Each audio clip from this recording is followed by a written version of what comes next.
Hello everyone, welcome back to our channel. This is Peak Network. Remember, we're here to keep you updated with the latest happenings in our country.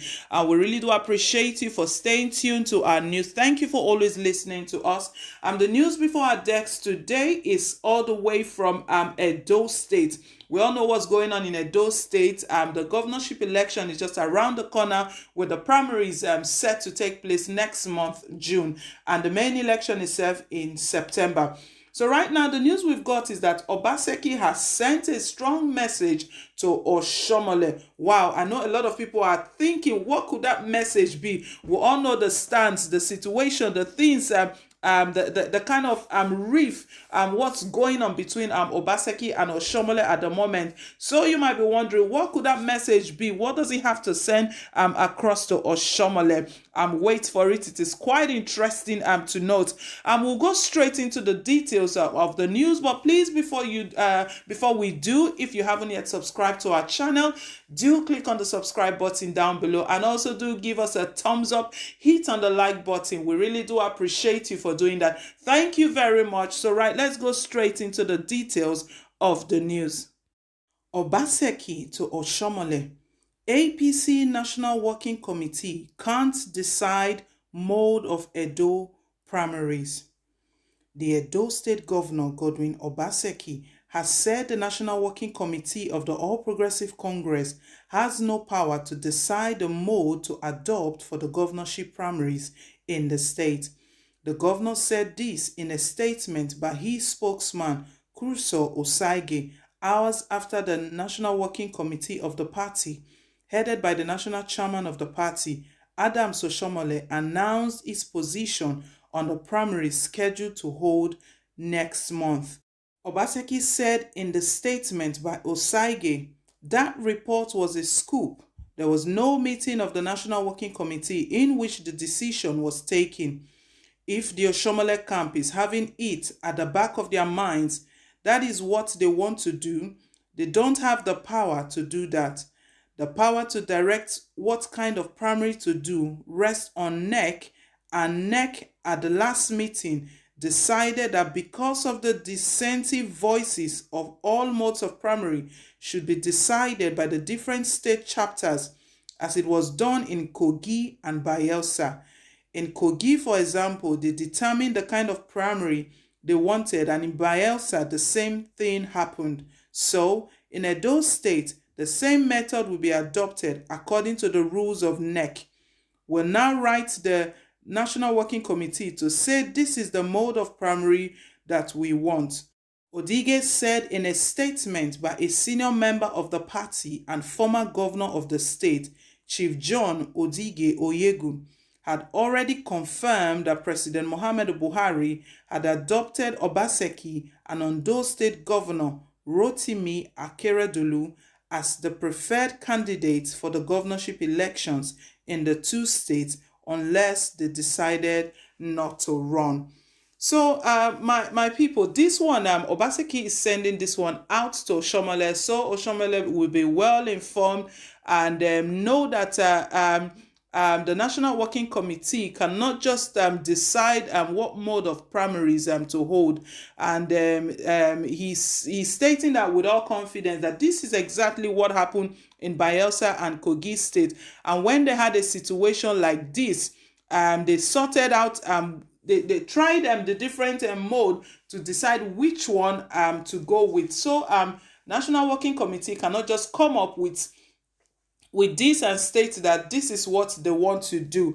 However, Oshiomohle has not responded to this yet, so we don't know how this one is going to play out anyway. But Obaseki has stated his concerns about the news. We know the news broke out that is what they've decided. That was how the news broke out, that they've decided on the sort of primaries to hold. But right now, Obaseki is speaking against that, so we'll get to hear from Oshiomohle.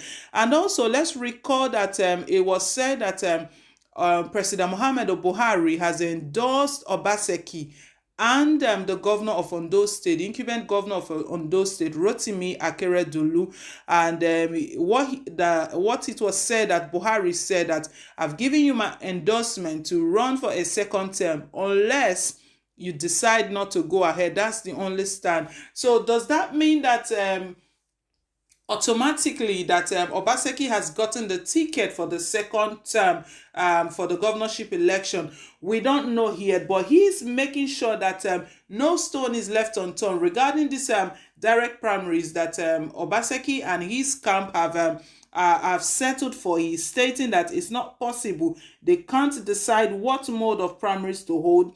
They are not the ones to decide. And let's also recall that in the news, it's been alleged also that Obaseki is planning an audience with the national chairman of the All Progressive Congress, their national leader, the Asiwaju Bola Tinubu.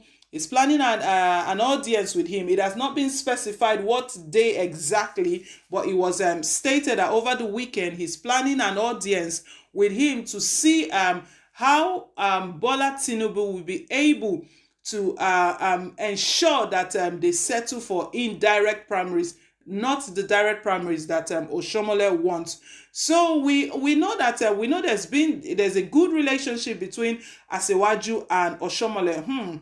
How is that going to play out? Obaseki coming over to see Asiwaju Bola Tinubu. We know all these are all politics. Bola Tinubu has been in the game a long time before even these two guys. He's well experienced in this game, so he knows what he's doing. What is he trying to play here? We don't know how this is going to play out, what that the outcome of that meeting with Asiwaju Bola Tinubu will be like. But what we do know is that Obaseki has gained some form of popularity in Edo State due to the fact that he's been there for 3 years plus now. He's the current governor, and to be quite honest, the people of Edo State, they know how well Obaseki has performed. They know they are going to decide if they actually want him back. But I think the major concern of Nigerians is that INEC will be free and fair. They will organize a free and fair election this time. Let it not be the case of rigging and all of that. And at the end of the day, they end up in court with the court imposing another leader on Edo State. That's not what we want for Edo State. We're hoping that INEC will do the right thing. We know we've heard speculations about INEC's hand being twisted and a lot of things being done to see that INEC is bribed. But let INEC, we know Festus Okoye has given his words that everything is going to go on. He has given the stipulated timetable for the primaries and for the main election itself. And also he has rolled out a policy, a guideline, how this election will be conducted within the context of COVID-19. We know this is one of a kind. We've never held an election during a pandemic. So this is really a different one, to be quite honest. But right now, the challenge before Obaseki and Oshiomohle is just this rift between the two of them, all of the same party, All Progressive Congress.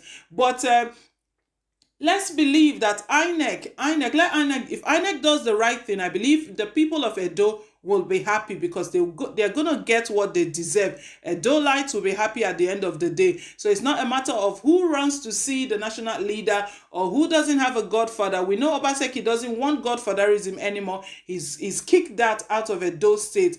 INEC, everything, to some extent, everything still boils down to INEC to do the right thing. When people come out to cast their vote, I know Edo-lites, they are very ready. They're optimistic. They're ready for their leader, for who is going to take them to the next phase, who is going to bring the changes they've been longing for, they've been desiring. So they are quite ready and they are really anticipating casting their vote. But let INEC do the right thing. So my people, that's the news reaching us at the moment. Obaseki has sent a strong message to Oshiomohle informing him that APC's National Working Committee can't decide on the mode of Edo primaries. We'll see if the National Working Committee is going to respond as well, and we'll keep you updated with everything as it all unfolds. So this time we want to say thank you once again to all of our subscribers. You do mean a lot to us. Thank you very much for subscribing, and thank you for always staying tuned to our channel. Please, if you haven't yet subscribed yet, do click on the subscribe button down below. We can't wait to have you join in on us. So thank you once again. Till I come your way again, it's bye for now and God bless.